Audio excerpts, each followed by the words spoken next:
Hello everybody, welcome back to Sprueverse, my scale model universe. People of Earth, welcome to part 3 of Build the Helios Models 1/650 Scale Enterprise D. And lots going on, lots to bring you up to speed with. But before we dive in, just wanted to quickly say thank you to all of my subscribers for diving in and giving me a tremendous amount of encouragement and also some really pretty good, I would say criticism, but also ideas and thoughts and thinking about it. I know it's difficult sometimes because I put out these videos and I may be 2 steps or 3 steps ahead of where your idea is, and for me to actually go back and integrate it. I mean, if it was the greatest idea on the planet, I certainly would have no issue trying to figure out how to do that, but most of the time I've figured it out and moved on. But please continue to give me your ideas and thoughts because it's very helpful, and it could help somebody else. Okay, when last we met, I was working on the lighting system. My board is working perfectly, and I began the process of installing the addressable SMDs that came on a wafer in the lighting kit. Now, I had talked earlier about whether or not I would go with some other version of it. There's Andy over at his company. I think his company is Scaletronics.com in a light. He's over in the UK. Awesome human being, good guy, and he's been very helpful. But for me, after I've spent I have spent $600 on this lighting kit, I am taking pause about whether or not I want to just junk the whole thing and start again. This is a tremendous investment, and at the time, you don't stop and think about an awful lot of things. You make assumptions, and never make assumptions when you're buying a kit like this. I had never purchased anything from Helios, and Daniel's a good guy, so this is not meant to be disparagement. I mean, and he's very honest. He appreciates good criticism. I think this kit came out too quickly, and I would have preferred them to have cleaned up some of the things. Just a basic example is on the saucer itself, there was a gap. Now, I am not, and I'll show you what I mean. Where the phaser alignment circle is, there were pre-drilled holes for you to put your SMDs underneath, and then the idea is the addressable program would chase the light and it would randomly stop and fire, and that's your phaser effect. There's a gap on the top of the saucer where there should have been a hole drilled and there wasn't. Now, it's a stupid thing, and it was easy for me to drill a hole. That's not the issue, but the issue is if you're not 1,000% familiar with what this ship should look like, that would have looked really lame. It just would have looked weird, and perhaps I would have continued and not thought about it, but because of my awesome subscribers, they said, hey, especially Andy over at Canadian Starship, I see you got one of the first rounds. It doesn't have a hull. Well, that's, there's a bunch of other issues with this, and Daniel was quite honest to point out that those things, a lot of them got fixed in the second round, and probably will even be further improved. I just don't appreciate being a guinea pig, and that's kind of how you feel when you realize, this is missing, that doesn't work. The metal plate was too thick. Your deflector dish clear part is not printed correctly. I mean, on and on and on. Now, again, these things are going to happen, and it was a bold choice for him to, as an artist and as a professional model maker, to go into the kit building business. But you got to admit, this is a hell of a kit to launch with, and if you don't get it right, you could potentially alienate a lot of your customer base who won't come back for a second time. Although he's offering some pretty cool things, I think he's learned an awful lot from this, and so his future kits will most definitely improve. And I will say this for Daniel: he's very accessible and he's easy to deal with. I've not asked him to replace anything yet, so I wouldn't know how that would go down. But he's very good. I mean, obviously the decals too. huge decals. He's even admitted that those sheets are way too big. They've got to be cut down, and you got to be really careful. And of course, as we know, all the registries, all the other markings, all your chevrons, all the other details, they're embedded into the sheet, so you can't separate things. And even Keith over at Cosmic Scale Models, who's stepped up and said, hey Phil, I can help you, I can send you some stuff. Now I'm going to take him up on it, because if I tear something, at least I've got a way to repair something if I have to. We'll see. But as it stands right now, the Aztecing is completely embedded into your registry and all your other details, so it's something to think about. But let me dive in. I've been bloviating enough. I want to talk about the phaser array. I had an epiphany. So I had been installing these. They're addressable SMDs. They come in wafers, and they're part of this the kit, okay? And I've been installing them. And where I've been installing them is all the way around the top of this saucer. Now, what you can see now is on the extreme left side, there are additional holes, and that is because I have added those. Why have I added those? I've added those because I'm shifting gears. I have abandoned trying to daisy chain 74 SMDs on the top, and possibly more on the bottom. I did start to attempt to do it. I got about 11 installed, and I was installing them with these. Here's what I was installing them with. I was taking end cuttings of LEDs, and I've been saving these. I save these anyway, and I was using these to connect all of the daisy chain pieces together. So the idea was obviously that you have two SMDs and you connect those together, and the bridge is your three connection points, right? Being your positive, your ground, and your addressable signal that speaks to the lights and allows them to chase or stop or randomly do whatever they do based on the program on the board. Well, I got about 10 or 11 in, and I thought to myself, I said, I should test this. So I hooked it up to my board. What I was getting was really strange artifacts. I was getting an intense blue from one of the SMDs. I was getting a flashing orange from another one. And I started to realize that it has to be the way these are being soldered. Now, I am not the world's greatest solderer, but I thought I was doing a really decent job. I had very tight, very clean spots of solder. I had tinned everything. I've got a really nice liquid flux that I use that allows my solder to flow. Everything was going really well. I did have a couple of issues where I had perhaps too much solder, right? And of course the net result was your solder would all flow together, and now you've got sometimes it would be your addressable signal, your middle green, and perhaps your ground that got merged, and I had to clean that off and start again. And in doing that, am I overheating the chip? I don't know. But it was a noble effort. It didn't work.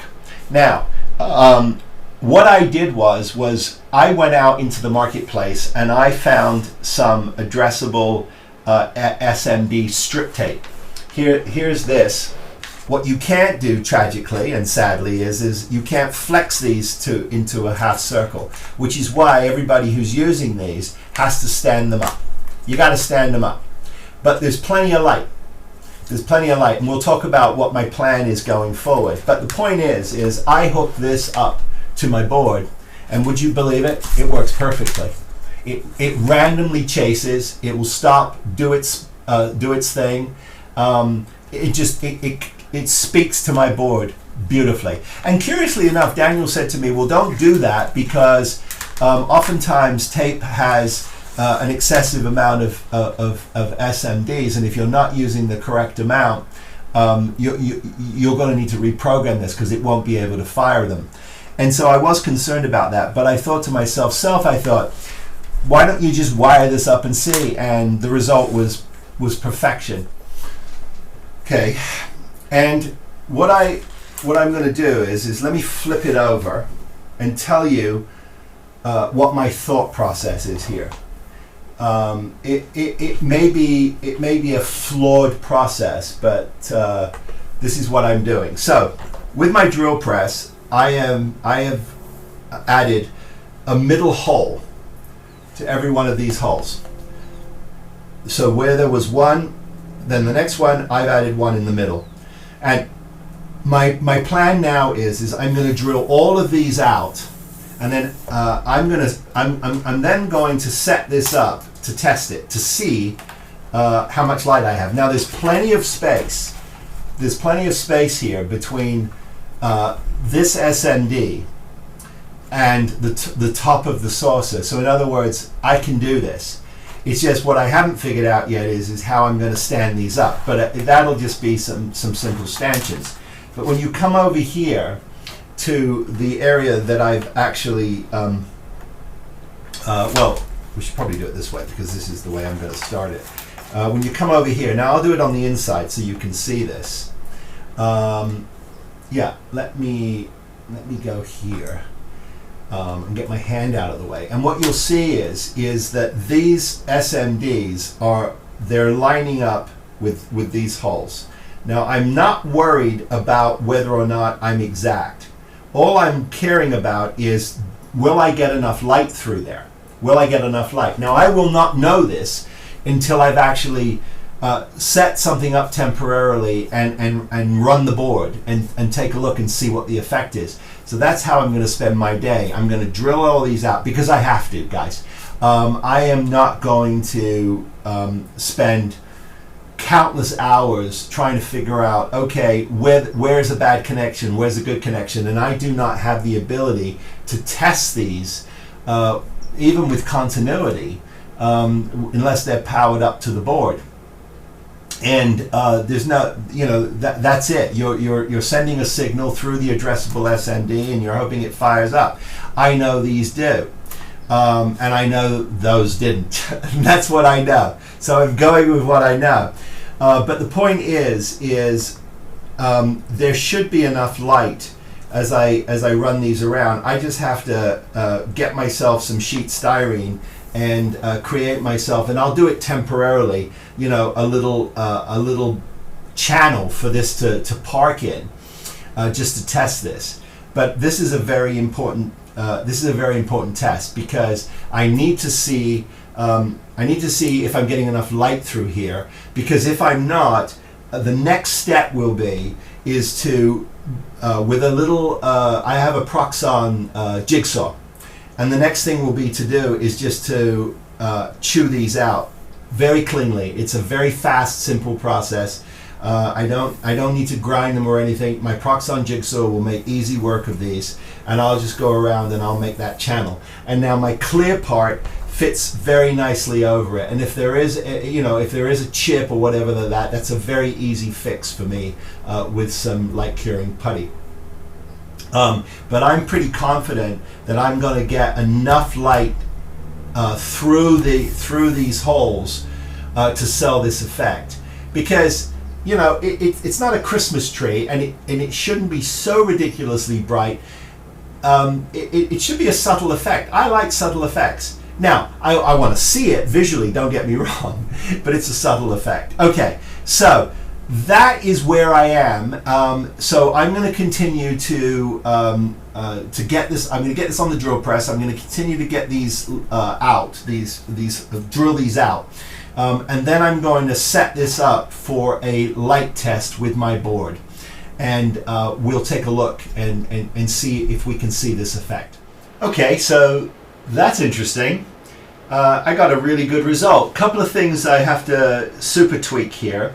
Or test. Now, obviously this hot glue is not going to hold this permanently. So the challenge here is going to be the best way to get this glued in place. I suspect I'm going to have to put up make some little plastic stanchions, which I'll do. But the next thing I want to test is whether or not I can trim this tape and not hurt myself. Now there is this is the correct line, and there's a natural place right there to clean this up because the tape was too big. But I think we're going to be fine now. I don't think we're going to have any issues. I'm going to take this off quickly and test that, and just see whether or not I'll test this off camera and just see whether or not I have hurt myself. I don't think I have, but it's a $9 problem if I have. Okay, so that's a result, and you can see the level of efficiency there.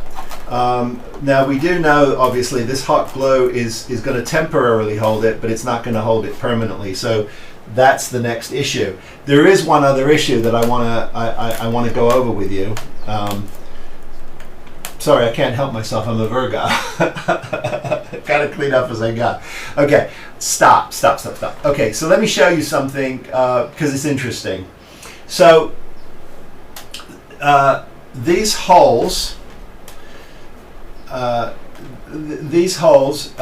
If I flip this over, okay, I've got my sensor band here, and that will just need to be glued in place. But what I've noticed is that occasionally, depending on where the SMD stops, let's say it stops here, right? Let's say it stops. It would be helpful if it was on camera. Okay, let's say the light stops here. Well, I get lucky and you get a single hit. But if it hits here, it bleeds over and you get a bigger, you don't get that clean hit. So then the question is if you chew out all of this material, you got to put it back, which I can do, which is not an issue. I can just put it back with clear putty. But if I don't chew this out, if I don't chew this out and make it one complete. Now it doesn't have to be perfect, because don't forget this clear piece is going on top, and that's going to have a dusting of something on it. Probably like a copper or greeny gold color. I don't quite know yet, but it will hide all of this, and I'm well within my line. So even though I missed, I got a little sloppy on some of them, everything is going to be hidden by this, and it'll be fine. But I am going to have to chew these out, and when you chew these out, the net result is you're weakening the structure of this model.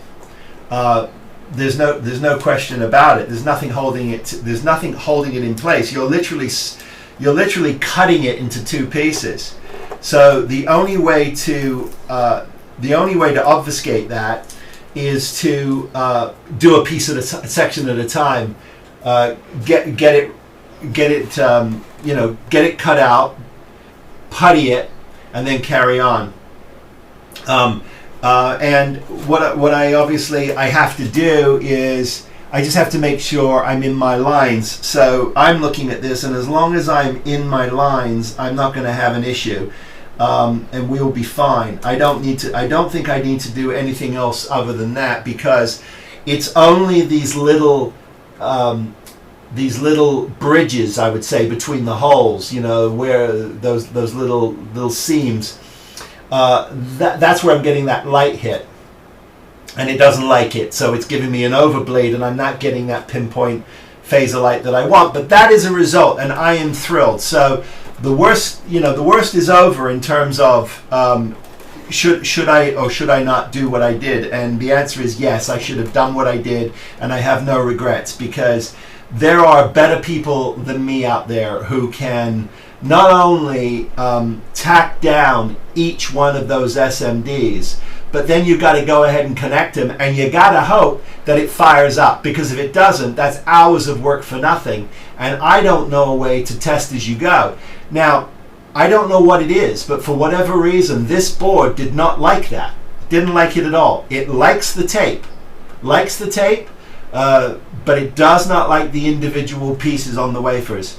So that's my result.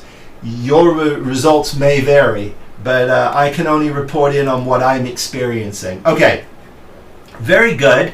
So we're going to go ahead and we're going to clean this up, and we're going to putty it up, and then we're going to I'm going to take a quick look off camera and report back to you on whether or not those seven those seven SMDs that I've snipped off affect the programming. I don't think they will, but Daniel did warn me. He said, you know, it's programmed for a certain amount of SMDs, so it may or may not fire. Okay, mission accomplished. I have successfully trimmed out all of those holes, and I filled them with light curing putty. And this is what we've got. This is what we've got. Now, important to know that there's going to be obviously my clear applique. It's the phaser bank sort of top that goes on top of here, and that's going to get painted. So I'm well within the lines here. So this is going to be perfect. The most important thing that happened here, obviously, is that I was able to completely make this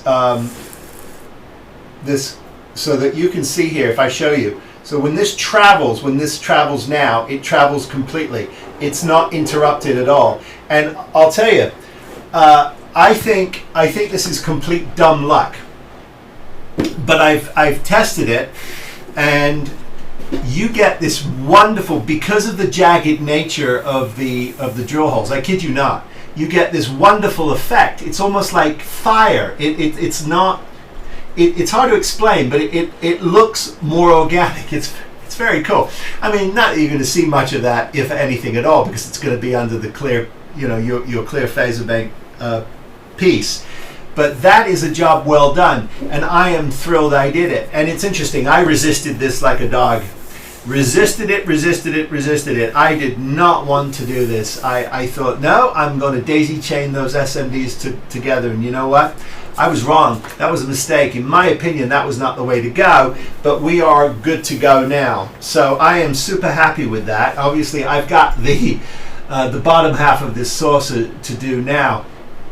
The other thing I wanted to report back to you is when I trimmed those 6 SMDs off the end of my strip, I got a more efficient and a much more efficient kind of effect. So it did not affect it at all. I think adding would have affected it, but reducing doesn't.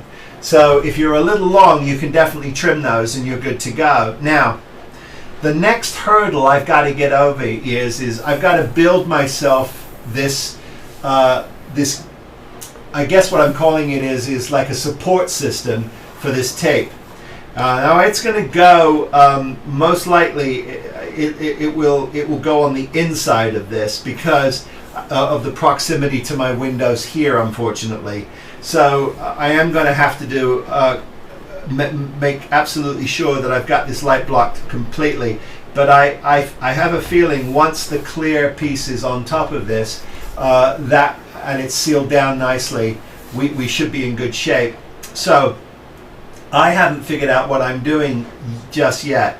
As you recall, I did temporarily glue this on with hot glue, but it's not a permanent solution. I'm gonna have to get myself some supports, and I think I'm gonna do it out of card. I'm gonna get out some card now and cut some strips of card and just build myself a little stanchion all the way around that I can attach this to, and then we can even we can hot glue the bottom, and we can put a little super glue on where the light hits, where the strip light hits the tabs, and we should be good to go.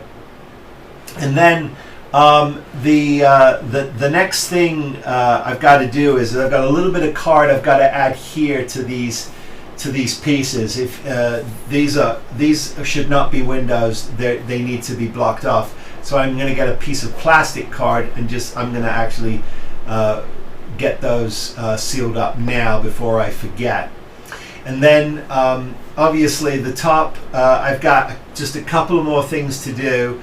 I have to pull up my my schematic, which I'm going to do in just a second, and just triple check where my static lights go. I've got a red and a green nav, and I'm just going to make sure I take a very close look at where those are. I have a feeling I know exactly where they are. But I don't want to get too close and I don't want to be too far in, so I have to make sure that that's good to go. And then I've got a static white at the front here. I've already drilled my hole for my flashing, but I've got a static. So I've got red, green, and a static white that have to be drilled into this. So that's one other thing to do. And then this will be ready for masking and for painting. So that will be exciting. So big progress here. This was huge. This took me about 4 hours, to be honest with you. But I know it was the right way to go. I absolutely know it was the right way to go. And the thing of it is what's interesting is I would imagine it would have been probably near impossible for them to actually mold it that way. I don't know because I'm not completely up on the process. I know enough to know that clearly holes and windows are not an issue. So interesting. There you go. Go figure. Okay, I'm going to get my stanchions in, and my phaser effect will be good to go. I'll get my red and green nav lights drilled in.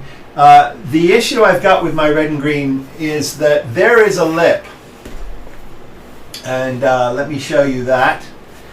Let's see here. There it is.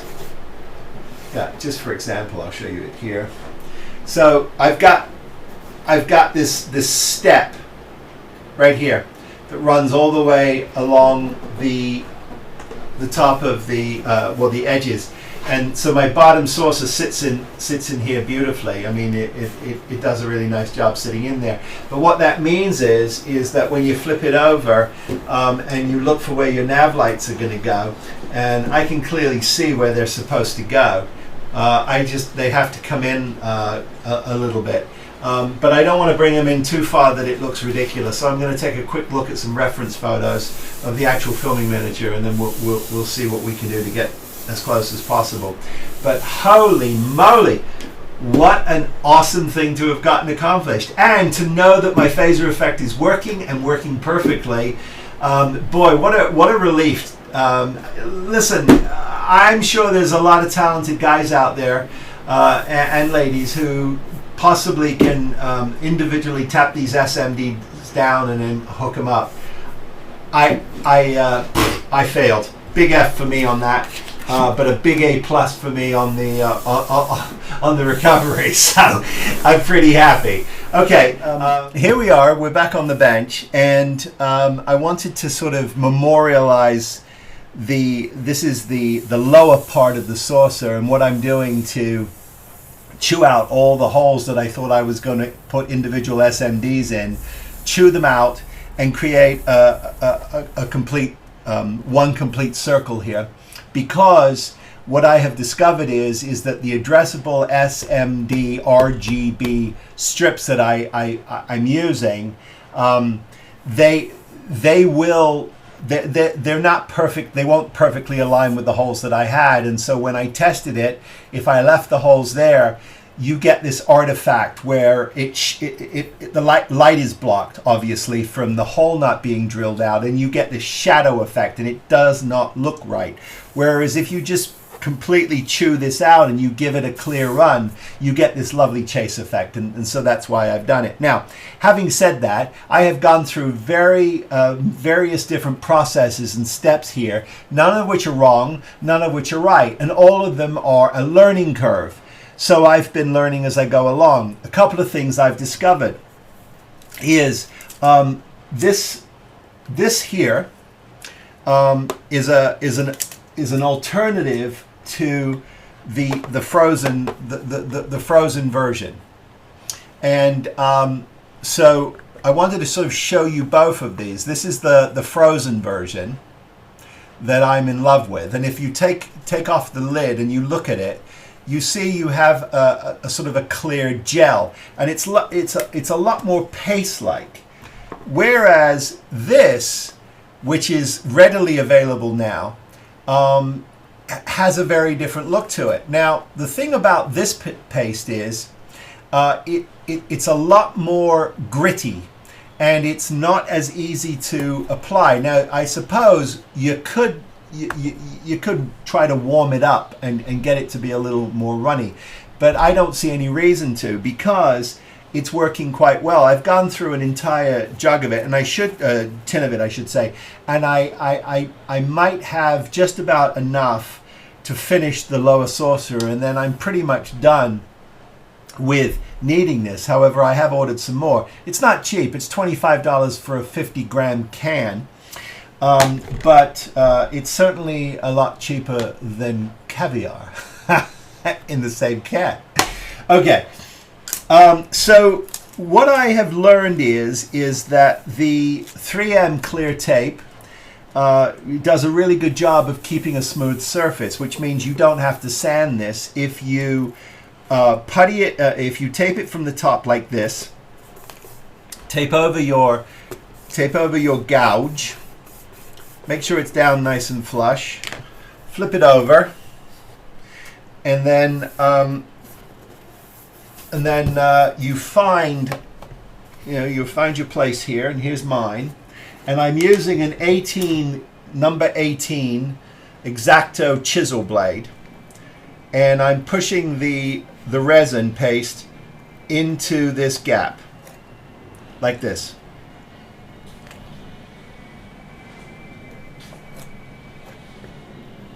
There it goes.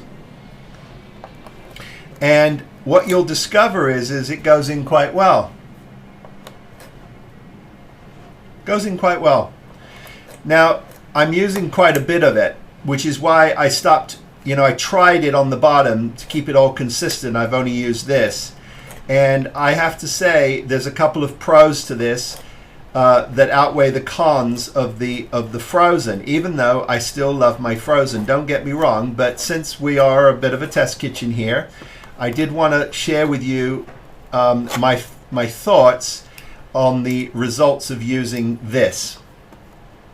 Okay, thought number one is that it is a lot grittier and a lot less pliable than the frozen version. However, it doesn't have that nasty smell. It certainly smells of resin, but it doesn't have the nasty smell that the frozen version stuff is. I can only imagine what's in it. I don't want to know. I know I have a lot of subs who are always very kindly concerned about me and say, hey, be very careful with that stuff. And I am very careful. Believe me, after I've handled it, I go and I hit my hands with alcohol, and then I wash them thoroughly. But that's on. And what you do is you hit it with your UV light. It only is taking maybe between 5 and 10 seconds to cure, and the result is that you do not, you get a really nice, clean, clear band. Now, where I'm not perfectly even here, that's okay, because you have to remember that I'm putting on the phaser band applique that goes over this lens, right? And that gets painted. So all of this is going to get cleaned up really nicely. Now, obviously, it's always a good thing to stay within the lines and be as neat as you possibly can, and one should always do that. But I just wanted to say, just let you know that you don't have to really be super worried about being absolutely perfect. And when I peel that off, there's the result, and it's absolutely smooth. And the nice thing about it is that I can hold this up to the light like this. I can hold this towards you like this. And if I hit it with my flashlight, you will see that, you know, if I sort of try to simulate the effect of the phaser going around like that, you'll see you get that lovely effect. So it works perfectly. And so it's a faster, more efficient process. Now, what I'm doing is because the holes were much closer together on the bottom, I'm able to take my Proxon jigsaw and just drop it in the holes and carefully run it around. Obviously, I've got my vacuum on. I'm not doing that on camera because it's just ridiculously noisy and you don't need to see me do it. You just need to be neat. And you stay within these lines. And I'm doing a chunk at a time, obviously, because until this gets back in, you are reducing, obviously, the amount of structural integrity to the piece. But when you put it back, you get your structural integrity back, and there are absolutely no issues. So that's what I am doing. So I'm going to continue to get all of these done. I've got about four more sections to go, and I'll get all of those in. And then once those are in, I can locate my lower static nav lights, my red and my green, and I'll get those drilled in. I just have to line them up with the top. All the holes are in the top. The top is ready to go. The next thing that will happen after I've got all of this in is we're going to actually get to mask these off and give this a coat of paint, give everything a coat of paint. It's going to take, I don't know how many hours to get everything masked.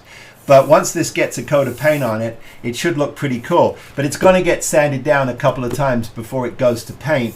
But we're dangerously close to being able to paint this, and that's a good thing.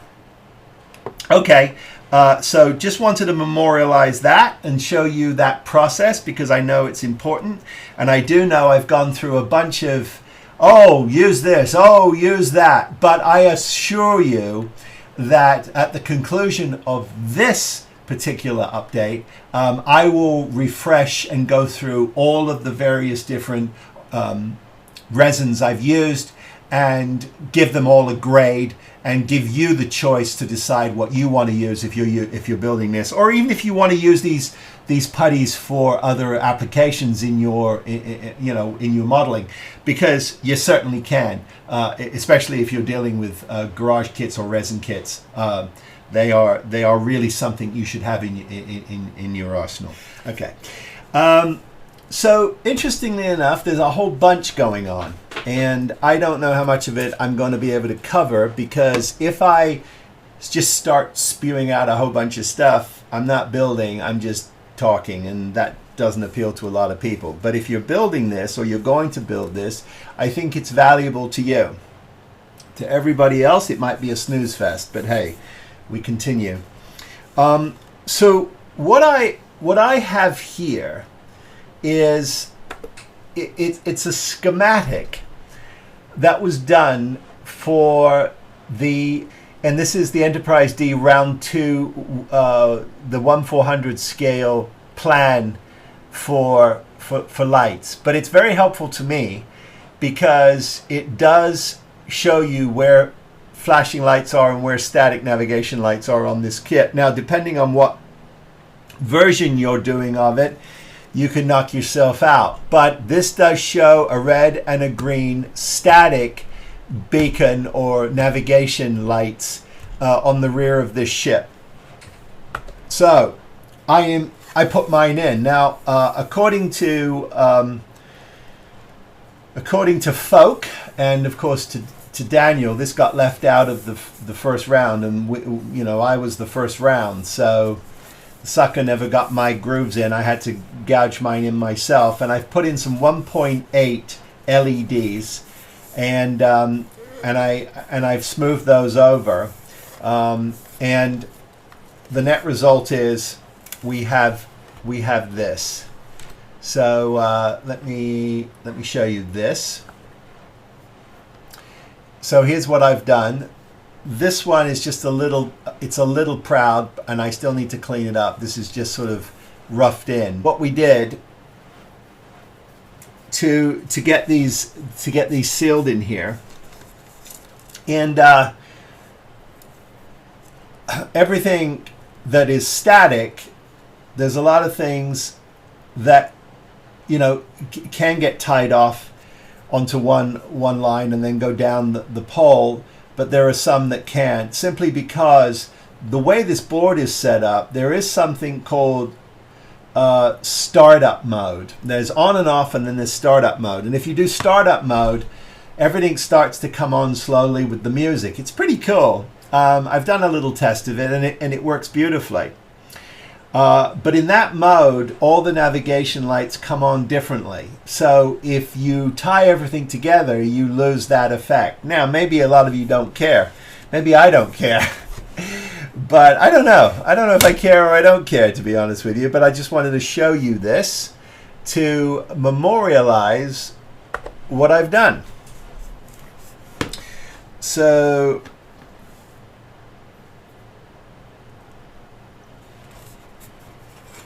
there we go. Now, curiously, the green has a lot more punch than the red, and it's bleeding a lot more out of the bottom than the red is.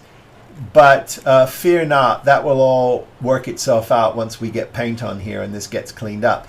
But I do think what it does is it adds a nice detail to the rear of this, which is very plain. I mean, it's got nice curves, don't get me wrong, but I think it adds something to it. So I'm glad those are in. So that's a good job done. And I'm feeling pretty good about that. Now, I am going to go back and talk about my addressable SMDs and what I'm doing there. I did have a conversation with Andy over at Canadian Starship, and he was mentioning that that perhaps the addressables that I was demonstrating are not, shall we say, the best. So I looked around and I found something else that should be here today, and I will test those before I finally commit to dropping these in, because once I drop them in and I put the next strips around and then I cover them up, that's it. The effect is in and it's done and you're moving on. And that's not a terrible thing, but I don't want to rush it to an extent where I make a mistake. So I want to make absolutely sure I've got the right lights in there. So I've got other things I'm doing, as you can see, while we wait. Okay, the only other thing I want to quickly talk about in this segment is the base that I am thinking about putting together. I am realizing very quickly here that there is not a tremendous amount of wiggle room when it comes to this frame, because of the way this neck section is built, and it's built in one piece.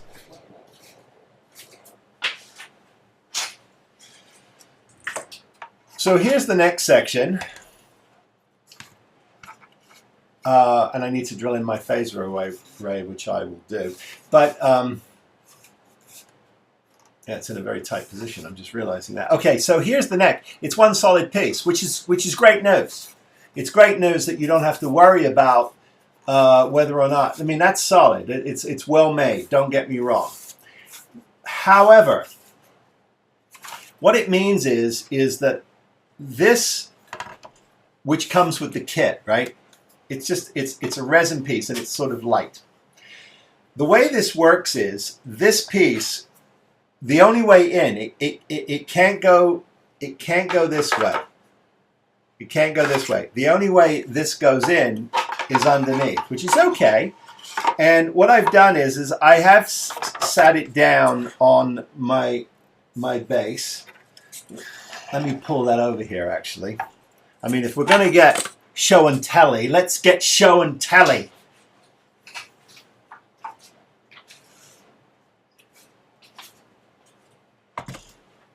All right. So the idea is that they would have you believe, and they mean Helios. Daniel, I don't know if you're watching this, but I'm sure you're laughing. Well, we're not. I mean, I am, but I'm not. Okay, so what they would have you believe is that that this armature rests on this metal plate, so as when you install your top section, which allows that plate to create your sensor band, you get this. Okay? So two things have to happen. Now, I've made sure this is absolutely, well, not absolutely, but it's pretty bubble level. And so what has to happen is that this armature has to be installed in such a way that it's level, so that when the saucer, which is massive, let me bring it over,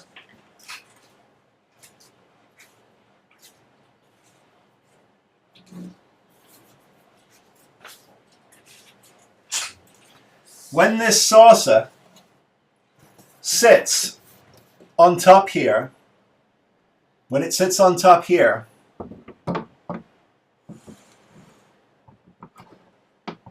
like this inch, like this, you're going to have to make sure that this piece that I'm talking about, this stable bar, this is what is supposed to hold this up. And it certainly can. It certainly can, to a certain extent. To a certain extent.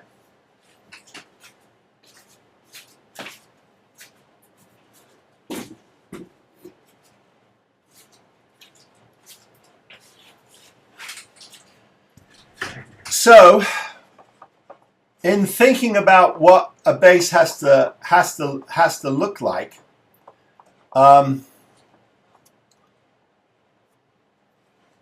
what you have here is you have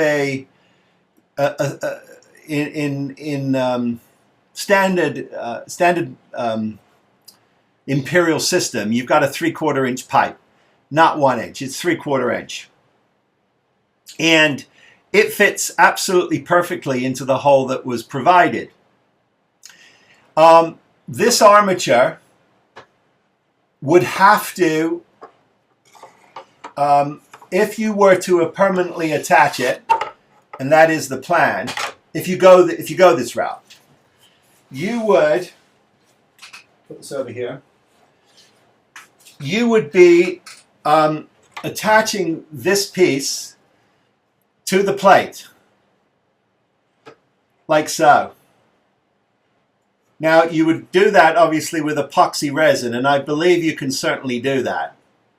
And if you're going to use like a 15-minute epoxy that has a 6,000 pound rating, pounds per square inch rating, it probably will not go anywhere. However, this is very light and it's very flimsy. So the question is, over time, is this going to sag anyway? Don't know. Now, do I go to a metal fabricator, which I found one who's willing to work with me, and have them build me this piece either in, well, it probably should be in metal so that they can weld it together. So this would be an arm that would be welded, in essence, if you cut this piece exactly as this is designed, and it's designed to fit nicely within that neck. I mean, I've taken a hard look at this, and there's an absolute reason why this has this shape. It's very it's been shaved quite finely. There's a reason for that, so it sits in that neck nicely. But if you lay this down and you say to them, okay, make me a piece that's metal that welds like that, and you get this plate, you've got one of two options. You either leave it like this and think to yourself, you know, is that enough to support this? And I do believe it probably is. Or do you have a new piece cut out of square, I believe is probably the best way to go, a square pipe, or, well, it's pipe really, I don't know what else to call it, but a square piece that you would have welded to here that comes up and goes along, and then you would have a piece that inserted into that neck and would go back, you know, far enough that it would tighten off, and then you could glue that in with probably some JB weld, and you might be fine. You cannot do the next piece that I wanted to do without doing that, and that is, and I've made a mock-up here of what this looks like. What I was thinking we might need is a cross-section in the saucer just to help with stability. If this goes on the same track and we have this armature which extends an additional 3 inches from the piece that you have, and it extends out on either side 6 inches this way, then the only way you can make this work is if you have it in 2 sections. You have a piece that comes to here, and then you have this piece that you would connect into it, and you'd be off to the races. That is most likely the best way to go. And then what I would do, and what I am going to do, is I'm going to figure out how to have them build me a small screen, just a little screen, and it'll probably be the size of this sanding block, maybe a little bigger, right? A frame. And the idea is that frame would sit, it would sit like this on one side, angled out. And your board, now it'll be a picture frame size, because your board and your touch buttons would be in this box.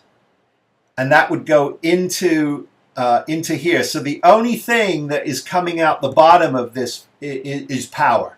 Everything else is in this small box with a little L-car screen on it, and it would go up to the ship, and you could turn everything off and on from there. I think that's pretty slick, as opposed to a massive L-car that sits on a table. You know, Daniel has done a couple of these. I've seen them, and they're actually on coffee tables. So that's essentially what I'm looking at and what I'm working on. It's a lot, but I think it's important to memorialize this and talk about what I'm doing. So just to recap for this episode, and then we'll call this update. We'll call it, because I don't want these to be too long, is I now have to start seriously thinking about how this frame is going to integrate into the kit, and whether or not I'm going to just go with this and epoxy it to here and move on with my life, or whether or not I'm going to get this fabricator to see if he can build something, which means that I have to go over there with the piece. You know, I'll send them some drawings and I'll take some photos, and they want to look at it first and then give me their thoughts. That's the other way to go and get this fabricated. I don't think it's an awful lot of work that needs to be fabricated, but it needs to be fabricated. Work progresses. The next thing I'm going to do, and we'll probably do that in the next update, is I'm going to look at what it's going to take to attach the lower part of these pylons to the nacelle and screw them in. And I'm going to start thinking about how that gets engineered now, because that's the next big thing that I have to do. And then I can probably permanently put those together once I'm sure I've got everything in there. But I won't permanently attach it until I've moved on to the nacelle lighting concept. And in the next update, we're going to talk about the grill, the warp grill, which is your blue, or is it gold, you know, your band, your clear band. And then, of course, your Bassard, which goes in the front, which is going to need an effect. And I've got a couple of thoughts for that, and I'll share those with you in the next update. I hope these are of interest to everybody. I do. I really appreciate each and every one of you. Hey, if you are following along and you have a question and you want to drop me a line, I'm spruverse@gmail.com. I am posting quite regularly on my Instagram account, that's Spruverse, where it's sort of in the weeds moments of what I'm doing. I am occasionally on TikTok, and you can buy me a cup of coffee. The link is in my channel page, and you know that's my kind of charitable page. We've talked about that. I use most of those proceeds to ship and build off camera for those who are less fortunate. Other than that, that is the update for this, and this is going to get posted this week, and we are dangerously close to having a real master in the studio, and I'm excited to hang with Lou for a week. Okay, so as always, I wish all of you, please be safe, be well, build something, and I'll see you next time. Take care, everybody. Be well.